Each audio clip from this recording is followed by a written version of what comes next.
দিতে পারবেন সংগ্রহ করে।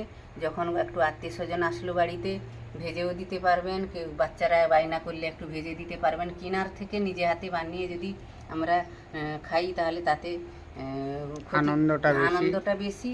আর টমাটো আলু পুষ্টিকর হেলদি জিনিস, এতে কোনো ক্ষতিকর নেই। তা আমার পাশে থাকুন, নতুন নতুন রেসিপি দেখার জন্য আমার পাশে থাকুন। রাধে রাধে। রাধে রাধে বন্ধুরা, রাধারানী রান্নাঘরে সবাইকে স্বাগত। আপনারা আশা করি আপনারা গোবিন্দর ইচ্ছায় ভালো আছেন, ভালো থাকবেন। আমি এসে গেছি আপনাদের সামনে একটা নতুন রেসিপি নিয়ে। গোপালের ভোগ আলু আর টমাটোমের পাঁপড় বানিয়ে দেখাবো। এই যে আলু নিয়েছি 4খানা, এরকম 3খানা টমাটোম নিয়েছি আমি। এই আলু আর টমাটোমের পাঁপড় বানাবো। আমি কিভাবে এই রেসিপিটা করছি আপনারা আমাকে ফলো করুন, দেখতে থাকুন। আপনারাও দেখলে তাড়াতাড়ি আলু আর টমাটোমের পাঁপড় বানাতে পারবেন। ওটা পাখার হাওয়াতেও শুকিয়ে যাবে, রোদে না দিলেও হবে। দেখতে থাকুন আমি কিভাবে বানাচ্ছি। আমি আমার গুরু গোবিন্দর চরণে প্রণাম জানিয়ে আমি রেসিপিটা শুরু করছি। আমাকে ফলো করুন আমি কিভাবে বানাচ্ছি। আলুটাকে আমি কেটে নেবো ছোট করতে।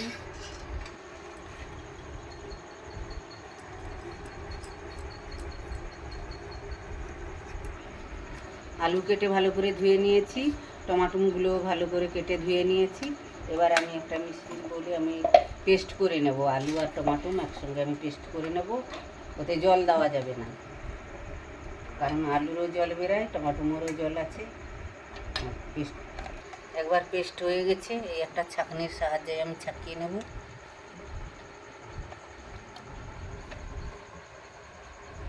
ছাঁকনির সাহায্যে ছাঁকিয়ে নেবো, আর একবার আগে পেস্ট করে নিই।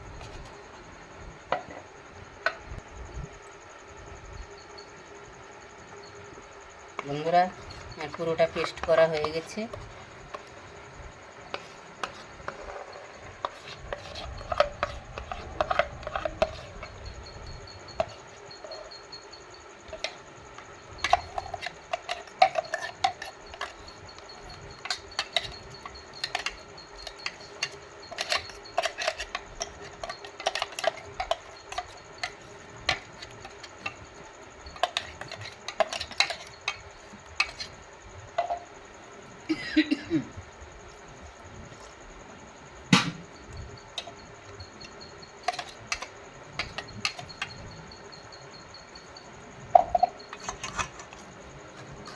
এইভাবে ছাকিয়ে নিচ্ছি।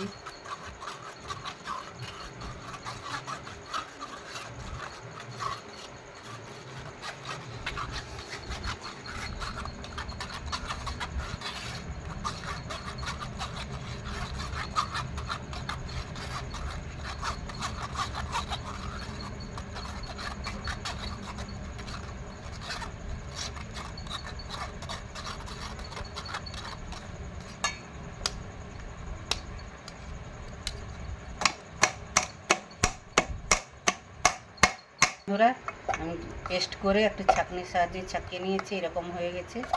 এবার আমি কী করছি দেখো, এই কড়ার মধ্যে আগে গ্যাস জ্বালাইনি, আমি আগে কড়ার মধ্যে এটা ঢেলে দিলাম টমাটো আর আলুর পেস্টটা।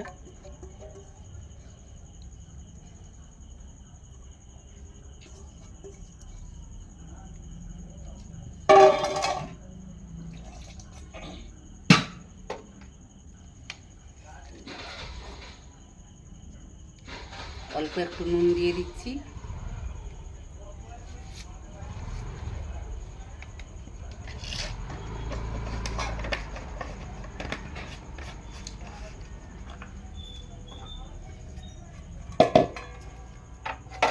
এবার আমি গ্যাসটা জ্বালিয়ে নেব।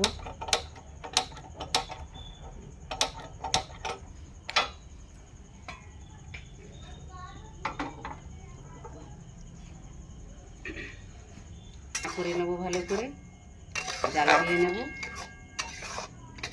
তারপর দেখা।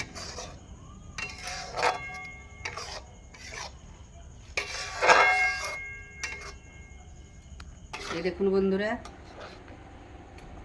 এইরকম হবে, গাঢ়টা এইরকম হবে। জাল দেওয়া আমার হয়ে গেছে।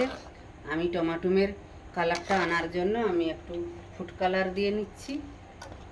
আপনারা চাইলেও নাও দিতে পারেন, আমি একটু দিচ্ছি কালারটা একটু ভালো হওয়ার জন্য। যেহেতু টমাটো দিয়ে হচ্ছে, এই জন্য টমাটোমের কালারটা আনার জন্য আমি ফুড কালারটা ব্যবহার করছি।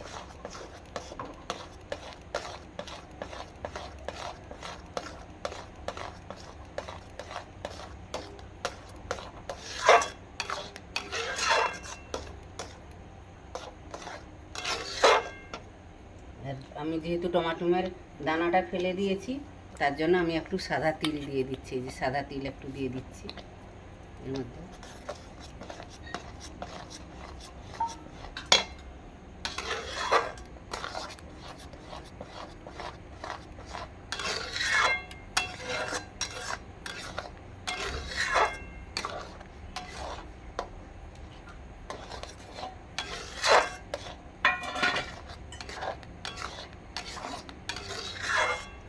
হয়ে গেছে কিনা আমি একটু এই থালার মধ্যে দিয়ে পরীক্ষা করে নিচ্ছি।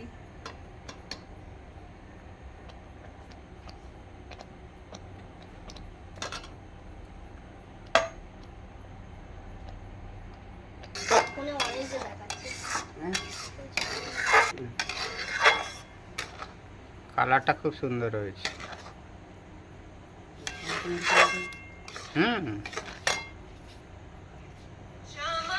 হয়ে গেছে, এবার আমি পাঁপড়গুলো দিয়ে নেব। দেখুন আমি একটা টিনের মধ্যে দিয়ে নেব পাঁপড়গুলো। এই একটা টিনের মধ্যে আমি পাঁপড়গুলো দিয়ে নেব।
কিভাবে টমেটো আর আলুর পাঁপড় দিলাম। আলু আর পাঁপড় কিন্তু সবার বাড়িতে থাকে। এইভাবে একটা রেসিপি করবেন, পাঁপড় দেবেন।